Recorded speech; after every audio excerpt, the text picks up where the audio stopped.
안녕하세요. 이재성입니다. 오늘은 제이슨에 대해서 한번 이야기를 해볼 건데, 제이슨을 5분 만에 읽는 법을 얘기해 보려고 합니다. 제이슨은 API 문서를 보다 보면 제이슨 데이터 형식으로 리퀘스트도 하고 리스폰스도 하는 걸 여러분들 많이 보셨을 거예요. 여기까지 오신 분들은 이미 그걸 잘 알고 계실 거고, 제이슨이 뭐지? 에 대해서 생각하시는 분들도 계실 겁니다. 오늘 저랑 같이 따라오면 단 5분 만에 제이슨 읽는 것을 한번 보실 수 있을 거고요. 그리고 카카오 개발자 사이트에서 우리가 실제로 제이슨을 읽는 연습을 한번 해보려고 합니다. 그럼 시작해 볼게요. 네, 원래 서버와 클라이언트 그리고 API 이야기를 먼저 하는 게 순서이긴 할 것 같은데 나중에 제 채널에 다시 API에 대한 소개를 하는 시간을 가져보도록 하고요. 오늘은 제이슨에 대한 얘기를 해보겠습니다. 원래 서버와 클라이언트가 데이터를 주고받을 때는 제이슨 이전에 다른 형식도 있었어요. 지금 제가 노멀 텍스트 포맷이라고 위에 제목을 써놨지만 뭐랄까 서버 개발자와 클라이언트 개발자가 둘이 같이 약속만 하면 됩니다. 데이터를 어떻게 주고받을 것인지. 그래서 지금 보시는 것처럼 그냥 네임이 있고 뭐 이퀄 있고 그다음에 한글로 이재성 이렇게 있고 뭐 대시 두 개로 표시하고 이메일 그다음에 이메일 주소 뭐 이런 식으로 데이터를 주고받자라고 약속을 하면 사실 이것도 데이터를 주고받는 데는 문제가 없습니다. 그렇게 주고받으면 돼요. 자, 근데 문제는 이렇게 주고받다 보니까 사실 회사마다 다르고 서비스마다 서버와 클라이언트가 대화를 주고받는 방법이 다 다르게 됩니다. 그래서 우리 세계의 유명한 박사님들은 이제 고민을 하기 시작했던 거죠. 그래서 원래 XML이란 것을 원래 떠올리게 됩니다. 네, XML은 이렇게 생겼어요. XML은 아마 이 생긴 걸 보면은 만약에 이 개발에 대해서 조금 관심이 있으셨던 분들은 HTML을 아마 떠올리시는 분들도 계실 겁니다. 네, 마크업 랭귀지의 XML에서 뒤에 있는 ML이 마크업 랭귀지의 약자예요. 뭐 그게 중요한 건 아니고요. 어쨌든 XML이 뭔지 한번 볼 거예요. XML은 시작과 끝, 시작과 끝, 시작과 끝으로 이루어져 있습니다. 자, 무슨 말이냐면 지금 화면에 보시는 것처럼 상단에 유저가 있고 또 유저가 있어요. 네, 유저의 시작과 유저의 끝이라는 뜻입니다. 여기 슬래시로 그 영역을 표시해주고 있어요. 자, 그리고 보면 네임으로 시작해서 네임으로 끝나고 이메일로 시작해서 이메일로 끝나고 또 네임으로 시작해서 네임으로 끝나고 이메일로 시작해서 이메일로 끝나는 양식을 볼 수 있습니다. 자, 이 시작과 끝 사이, 이걸 태그라고 부르긴 하는데 시작과 끝 사이에 데이터를 넣어줍니다. 그러면 컴퓨터는 웹브라우저나 혹은 서버 혹은 클라이언트에서는 이 네임과 네임 사이에 있는 게 데이터구나, 이름 데이터구나 라는 걸 알 수 있게 되죠. 마찬가지로 뒤에 있는 이메일도 마찬가지입니다. 이메일 시작과 이메일 끝이 있죠. 그 사이에 있는 것이 바로 데이터라고 볼 수 있죠. 자, 이렇게 해서 XML을 많이 사용했었습니다. 솔직히 얘기하면 지금도 XML 정말 많이 사용하고 있어요. 나중에 혹시 기회가 된다면 제가 공공 API를 소개하는 시간을 가져볼 거예요. 우리나라 공공기관에서 오픈 API 형태로 API를 오픈하고 있는 그런 형태인데, 예를 들어서 뭐 버스 시간표라든지 아니면은 뭐 지하철 위치, 지하철 시간표 이런 것들 있잖아요. 혹은 기상청에서 제공하는 날씨 같은 것들, 이런 데이터들을 XML로 많이 지금까지도 제공을 하고 있습니다. 네, 뭐 이건 사족인데 어쨌든 XML도 많이 사용하긴 합니다.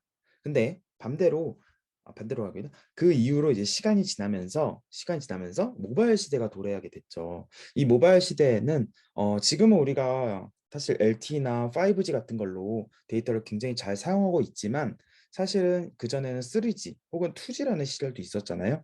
그때는 데이터 하나하나가 굉장히 뭐랄까 소중했습니다. 데이터가 소중했고 작은 데이터가 안정적으로 가는 것을 목표로 했었습니다. 뭐 그런 지향점이 있었다 정도가 있어요. 그런데 XML 데이터를 자세히 보시면 조금 중복되면서 낭비되는 데이터들이 있습니다. 자, 무슨 말이냐면 지금 유저가 있고 네임이 있습니다. 자, 보면 똑같은 걸 두 번 쓰고 있어요. 자, 지금은 네임 사실 한 번만 써도 이게 이름이란 걸 누구나 알 수 있는데 사람이라면 누구나 알 수 있는데 뒤에 이메일 주소도 누가 봐도 이메일 주소잖아요. 하지만 컴퓨터에게 알려주려면 뭔가 약속이 필요한 거죠. 근데 두 번씩 사용된다는 거죠. 네임, 이메일, 유저 이런 식으로요. 모바일 시대에서 이렇게 두 번씩 사용되는 건 굉장히 낭비였어요. 그래서 박사님들이 또 고민을 하기 시작합니다. 어떻게 하면 좋을까? 더 좋은 방법이 어디 있을까?라고 고민하게 되었고 그 고민의 결과가 바로 제이슨입니다. 자, 제이슨의 읽는 방법에 대해서 한번 얘기해 볼 건데요. 제이슨이 그냥 이렇게 생겼습니다. 자, 이렇게 생겼는데 어, 제이슨은 사실 열려있는 데이터 양식이기 때문에 제이슨.org를 가보시면 제이슨을 읽는 방법에 대해서 자세하게 설명하고 있어요. 그래서 이걸 읽고 공부하면 됩니다. 속성 값상으로 이루어진 데이터 오브젝트를 전달하기 위해 어쩌고 저쩌고 어쩌고 저쩌고. 근데 이게 항상 문제가 뭐냐면 너무 복잡하고 너무 어렵게 설명한다는 게 문제예요. 사실 천천히 읽으면 다 이해가 됩니다. 하지만 저걸 읽는데 우리는 시간을 허비할 수 없어요. 우리도 할 일이 너무 많잖아요. 그래서 제가 오늘 제이슨을 어떻게 하면 빠르게 읽을 수 있는 방법을 빠르게 한번 설명해 보려고 합니다. 한번 잘 따라와 보시면 좋을 것 같아요. 자, 제가 제이슨 데이터 샘플을 한번 여기다 작성해 봤습니다. 여기다 싹 작성해 봤고요. 제가 말하는 걸 한 단계 한 단계 한번 따라와 보시길 바래요. 자, 제이슨 데이터는 중괄호의 시작과 중괄호의 끝으로 데이터 한 세트를 이룹니다. 자, 다시 중괄호의 시작과 중괄호의 끝으로 데이터 한 세트를 이루어요. 데이터 한 셋이에요. 음. 공식 명칭은 아니지만 그렇게 이해하시면 돼요. 데이터 한 셋이다 정도로 이해하시고요. 자, 그리고 그 다음 중요한 것은 제이슨 데이터는 항상 키 밸류, 키와 값으로 이루어져 있다. 키 밸류로 이루어져 있다. 라고 보시면 됩니다. 자, 무슨 말이냐면 자, 이름 이렇게 해서 따옴표로 이루어져 있죠. 실제로 따옴표입니다. 자, 이게 이름이 키예요. 그리고 땡땡 콜론으로 이루어져 있고 뒤에 있는 게 값입니다. 밸류. 그래서 키, 이름, 아이유, 밸류, 생일, 키, 1993년 5월 16일, 밸류. 그래서 키, 밸류, 키, 밸류, 키, 밸류라는 식으로 이루어져 있고요. 이루어져 있습니다. 그래서 읽기가 사실 굉장히 쉬워요. 우리 사람들도 인간도 종이에 글씨를 쓸 때 뭐뭐 뭐 이름 땡땡 아이유 이렇게 쓰잖아요. 똑같이 제이슨도 그렇게 읽어내려가면 됩니다. 음. 다만 이 키 밸류라는 것을 정확하게 구분짓기 위해서 쌍따옴표로 마무리를 해놓은 거예요. 표현을 해놓은 거예요. 그래서 이름에도 쌍따옴표가 들어가 있고 뒤에 아이유에도 쌍따옴표가 들어가 있습니다. 그래서 이름 땡땡 아이유 땡땡 네, 뭐 그렇죠. 그렇게 돼 있는 겁니다. 그래서 이름 아이유 생일 1993년 5월 16일 같은 식으로 돼 있는 거죠. 자, 뭐 데이터가 그 쌍따옴표로 이루어져 있다 정도로 이해하시면 될 것 같고요. 자, 그리고 그 아래에 나이 부분에 보면은 나이 땡땡하고 29라고 돼 있어요. 근데 29는 쌍따옴표가 묶여 있지 않아요. 이게 오타일까요? 아니요, 그렇지 않아요. 오타가 아니고 쌍따옴표로 묶여 있지 않은 밸류의 경우에는 숫자다라는 것을 알려주고 있는 겁니다. 그래서 컴퓨터 즉 웹브라우저가 이걸 읽었을 때 제 29는 숫자구나라고 인지하게 됩니다. 근데 이상하죠? 왜 숫자를 구분해야 될까요? 숫자 말고 다른 애들은 뭐라고 부를까요? 다른 애들은 보통 문자열 이렇게 부릅니다. 문자열 데이터. 그냥 말 그대로 문자예요. 문자열 데이터라고 부르는데 문자열과 숫자를 왜 굳이 구분 지어야 될까는 바로 4층 연산에 있습니다. 더하기 빼기 곱하기 나누기가 된다는 점이죠. 숫자라는 양식은 맞죠. 음, 그래서 저 29라는 숫자는 더하기 할 수도 있고 뺄 수도 있고 나눌 수도 있고 곱할 수도 있기 때문에 숫자라는 것을 웹브라우저에게 알려주는 겁니다. 즉 컴퓨터에게 알려주는 거예요. 저희 데이터는 숫자야 라는 식으로. 자, 지금은 나이를 표현하고 있지만 예를 들어서 뭐 사용자가 갖고 있는 자산, 뭐 돈 같은 거요. 돈이라든지 뭐 사실 위에 생일 날짜도 제가 지금 쌍따옴표로 묶어놨지만 저것도 어떻게 보면 숫자로 표현할 수도 있고요. 이런 식으로. 예를 들어서 지금 나이가 29라고 표현했지만 예를 들어서 뭐 서비스에 따라서 사용자 나이를 조금 마이너스해서 표현하고 싶다. 뭐 기분 좋게 뭐 예를 들면 음. 그러면 뭐 저기서 빼서 뭐 마이너스 3 정도에서 26으로 표현한다거나 뭐 어떤 서비스가 그런 게 있는지 모르겠지만 뭐 그런 게 있을 수 있다라고 볼 수 있습니다. 중요한 건 숫자는 쌍따옴표가 없다 정도로 이해하시면 될 것 같아요. 자, 그리고 그 아래로 계속 키 밸류로 이어집니다. 성별여, 주소, 뭐 주소가 있고 대한민국 서울특별시 이렇게 있고 자, 특기를 보는데요. 여기서 재밌는 게 나오죠. 바로 대괄호가 나옵니다. 대괄호가 나와요. 대괄호가 하고 노래, 연기, 댄스가 나와 있네요. 음, 대괄호는 뭐냐면 바로 배열을 의미합니다. 배열. 배열을 의미해요. 음. 그래서 이 배열이란 건 뭐냐면 같은 데이터 형식이 여러 개 있을 때 대괄호로 묶습니다. 배열로 표현을 해요. 그래서 지금 특기는 여러 개일 수 있기 때문에 대괄호로 묶어서 노래, 연기, 댄스로 컴마로 구분 지어주는 거죠. 이렇게 볼 수 있습니다. 여러 개일 경우에. 음, 자, 그렇게 되고. 자, 그 다음에 가족 관계 보시면 가족 관계는 대괄호가 아니라 중괄호로 돼 있어요. 중괄호로. 중괄호 시작과 중괄호 끝이 있죠. 자, 이 중괄호는 뭐냐면 데이터 한 셋을 의미한다고 했죠. 아까 처음에 시작할 때도 있었잖아요. 그래서 가족 관계는 데이터 한 셋이 가족 관계에 들어가 있다라고 보시면 됩니다. 자, 그럼 데이터 셋은 뭐길래? 바로 데이터 셋은 키 밸류로 이루어진 데이터 한 세트라고 보시면 돼요. 음, 위에 있는 배열이랑은 다르죠. 배열은 위에 대괄호로 묶인 배열 같은 경우에는 그냥 문자열, 노래, 연기, 댄스가 여러 개 있을 뿐이고요. 여러 개 있을 뿐이고 여기에 키 밸류는 없죠. 그냥 밸류만 있습니다. 그런데 가족 관계 같은 경우에는 중괄호로 돼 있어서 키 밸류로 이루어진 걸 볼 수가 있어요.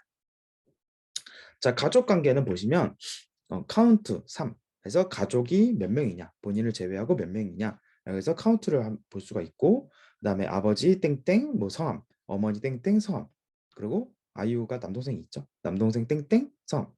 이런 식으로 볼 수가 있습니다.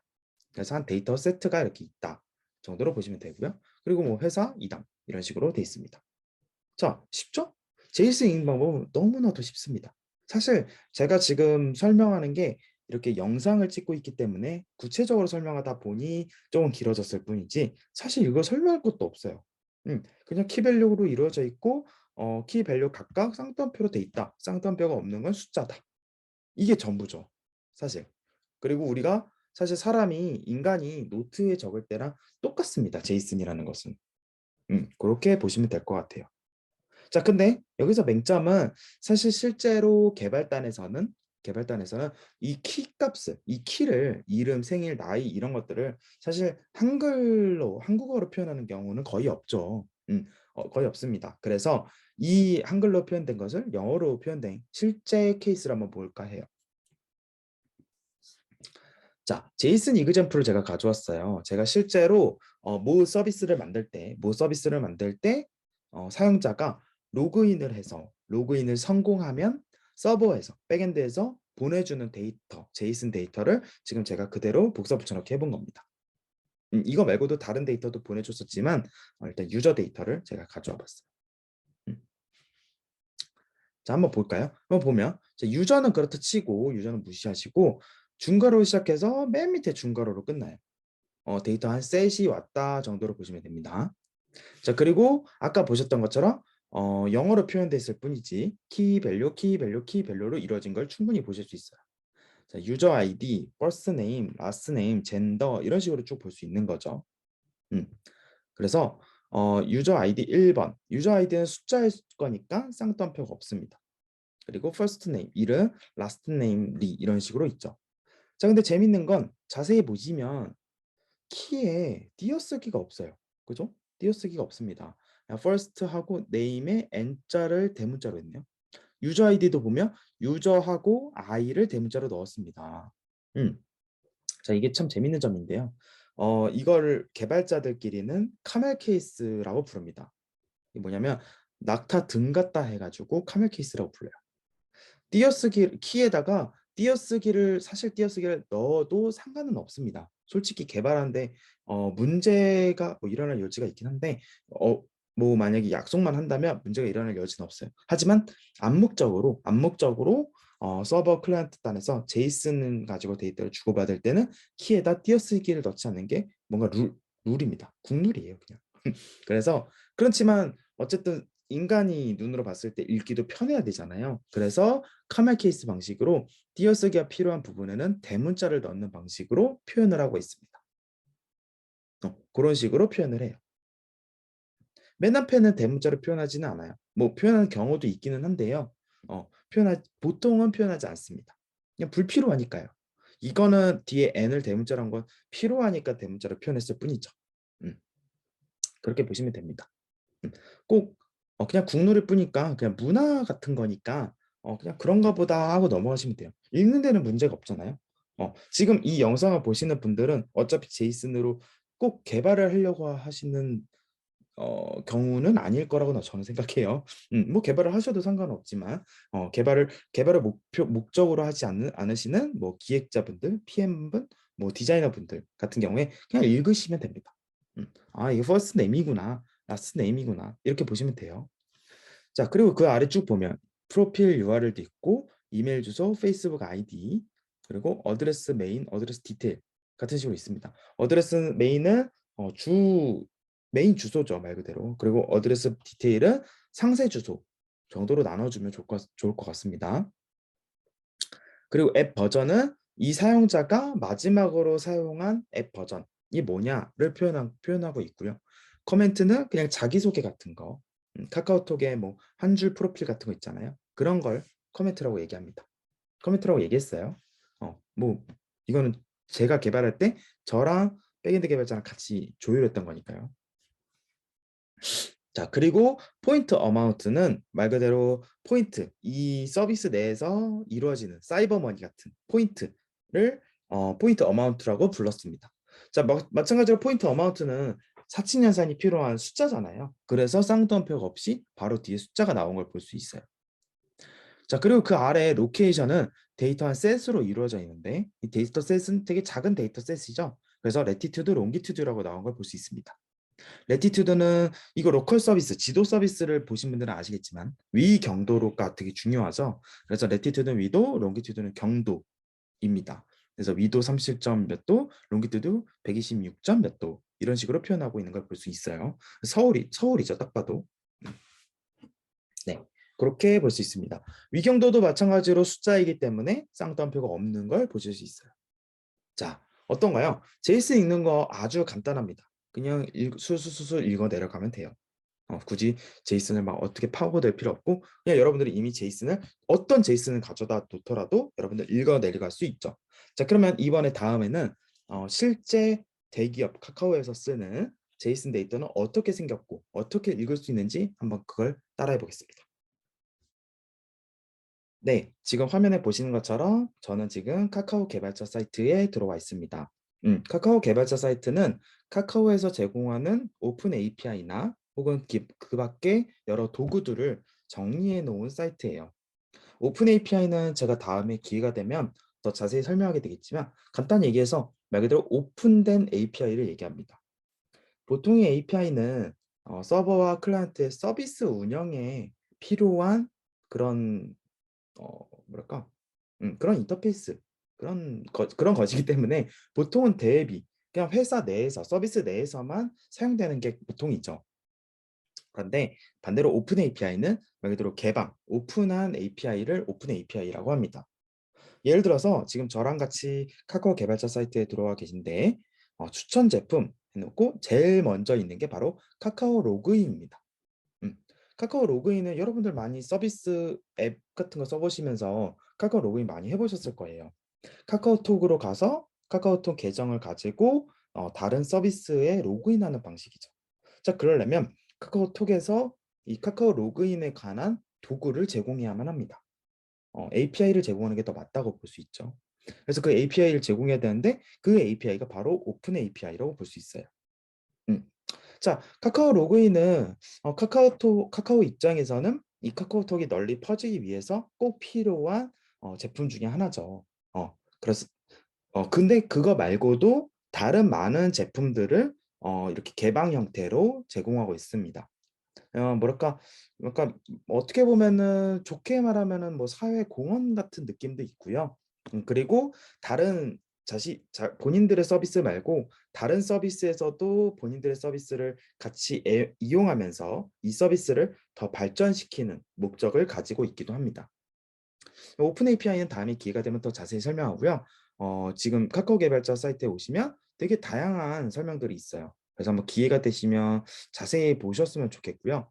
근데 좀 막연할 수 있어요. 막연할 수 있는데 저랑 같이 한번 가보시면 좋겠습니다. 상단에 보면은 문서가 있어요.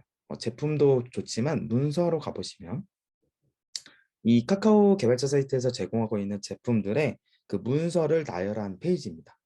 네, 이렇게 쭉 내리고 저는 여러분들과 같이 이 어디 갔죠? 번역에 대해서 한번 살펴볼 거예요. 카카오에서 제공하는 번역 API입니다. 이 번역 API의 개발 가이드로 한번 가볼게요. 자, 이 개발 가이드에 와보면 이 번역 API가 뭐냐면 예를 들어서 우리 서비스에서 번역 기능을 넣으려고 해요. 예를 들어서 여러분 인스타그램이나 트위터 같은 거 사용해 보시면 아시겠지만 어떤 다른 해외 사용자가 영어로 써둔 것을 밑에 트윗 번역하기, 뭐 페이스북 같은 경우, 인스타그램 같은 경우에도 뭐 번역하기 버튼을 누르면 갑자기 한국어로 번역이 됩니다.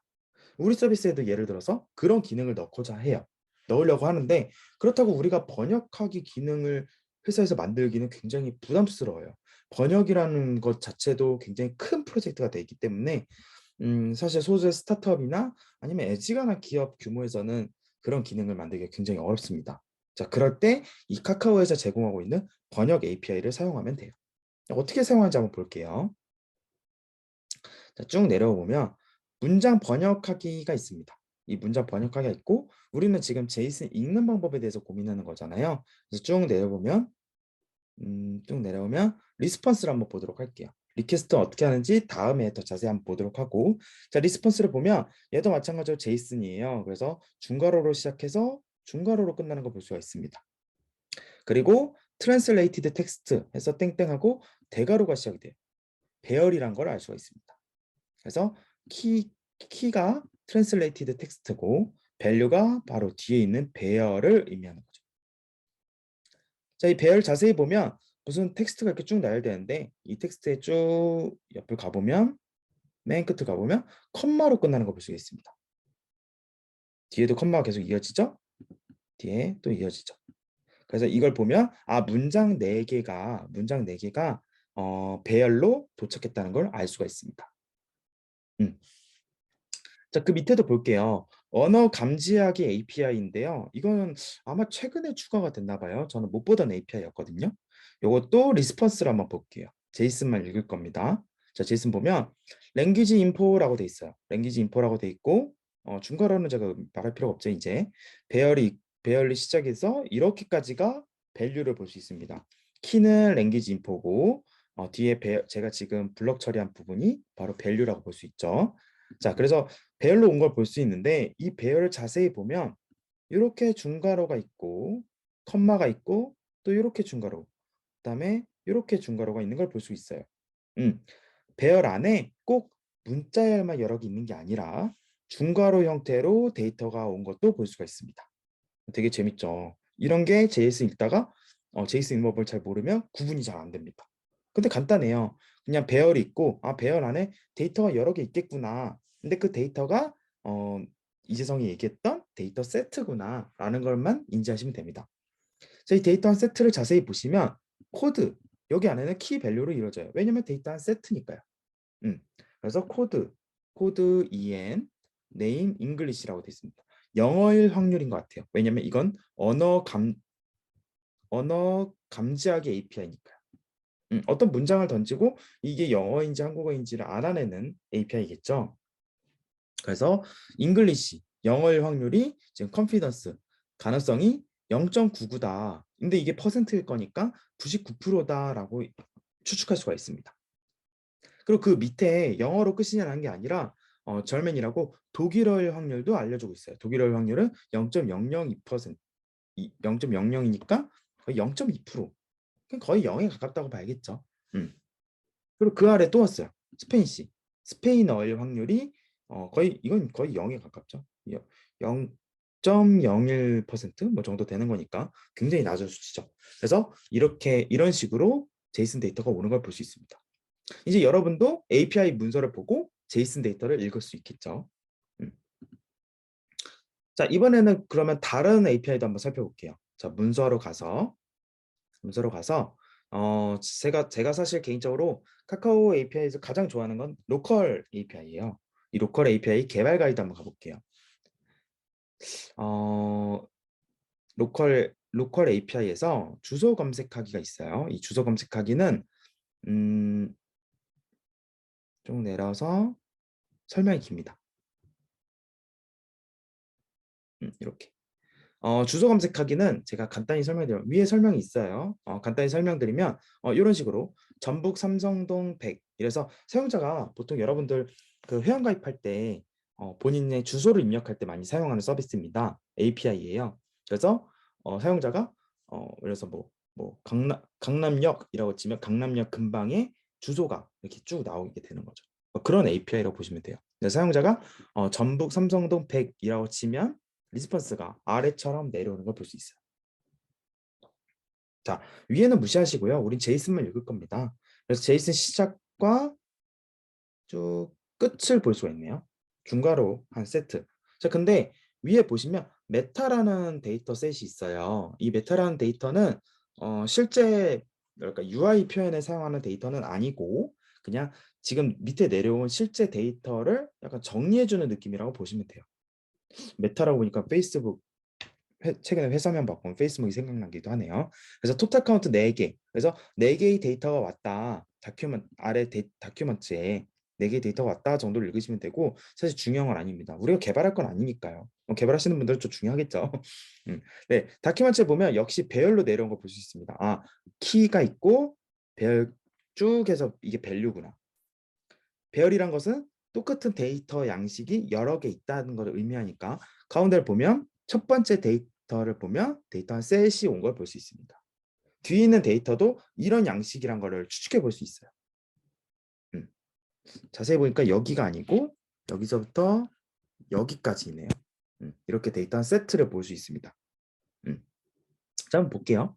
자, 어드레스 네임. 어드레스 네임은 아마도 풀 주소.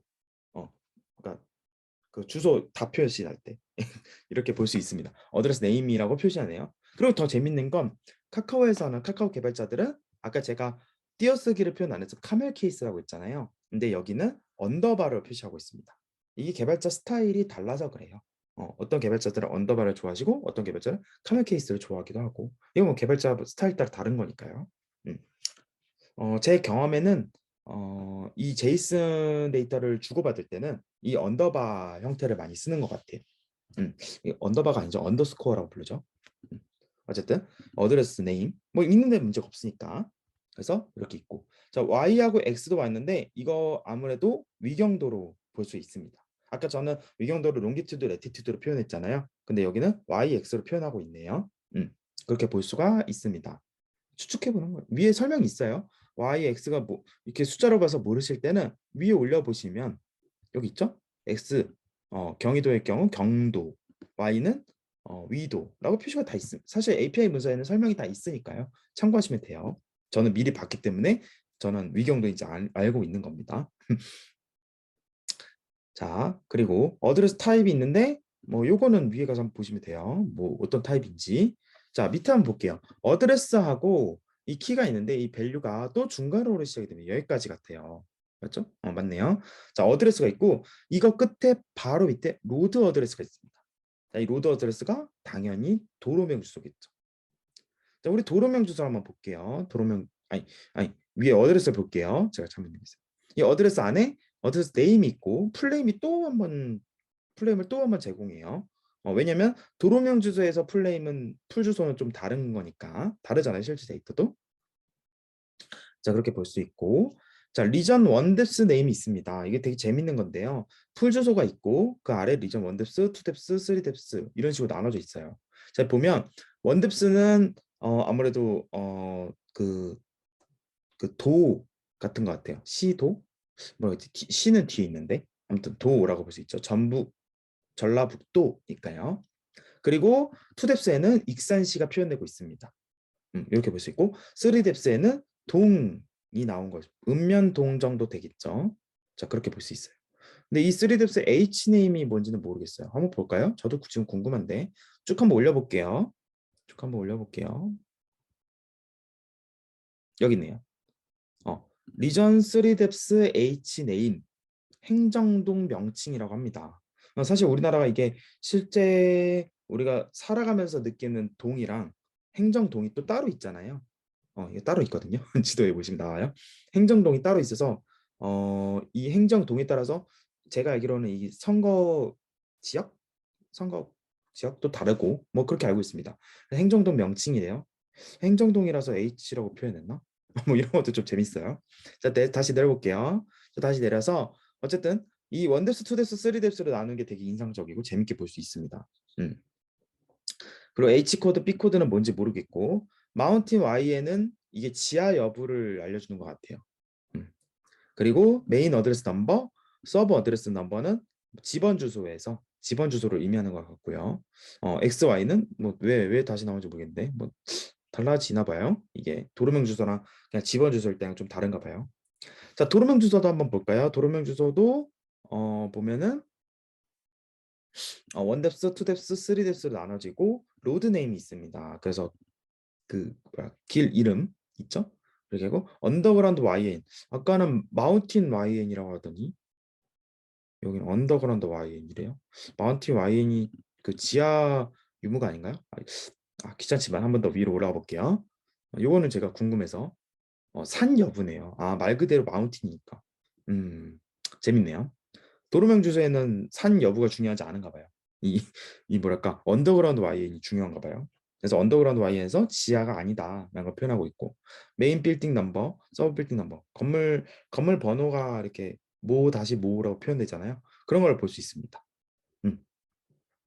자, 그렇게 해서 X, Y까지 표현해서 이렇게 쭉 제이슨을 한번 읽어봤어요. 자, 이런 식으로 여러분들도 앞으로 이 카카오 개발자 사이트뿐만 아니라 여러분들 앞으로 서비스, 여러분들이 지금 다루시는 서비스에도 API 문서가 있거나 혹은 만약에 뭐 스타트업 같은 작은 규모에는 API 문서가 없는 경우도 많아요. 그래서 없을 때도 개발자들이 어쨌든 API 문서까지는 아니더라도 뭔가를 보고 개발할 거거든요. 그럼 볼 때 거기에 분명히 제이슨 데이터 양식이 이렇게 지금 카카오 개발자 사이트처럼 나와 있을 겁니다. 제가 개발하면서 API 문서 없는 회사나 서비스는 많이 봤는데 그런 조직들은 정말 많이 봤는데 API 샘플도 없는 서비스는 본 적이 없어요. 이게 없으면 개발할 수가 없거든요. 그래서 꼭 기회가 되신다면 이런 걸 보시면 좋을 것 같고 이 카카오 개발자 사이트 말고도 뭐 네이버 개발자 사이트라든지 아니면 뭐 SK텔레콤 개발자 사이트라든지 뭐 페이스북, 구글 뭐 등등 개발자 사이트에 이렇게 API 문서 같은 게 되게 많이 있어요. 그래서 그런 것들 한번 참고해 보시고 여러분들도 앞으로 당당하게 읽을 수 있다라는 걸 보시면 좋을 것 같습니다. 네, 이렇게 해서 오늘 영상 마무리하도록 할게요. 자, 질문 있으시면 댓글로 남겨주시면 좋겠습니다. 자, 그럼 다음에 뵐게요. 안녕.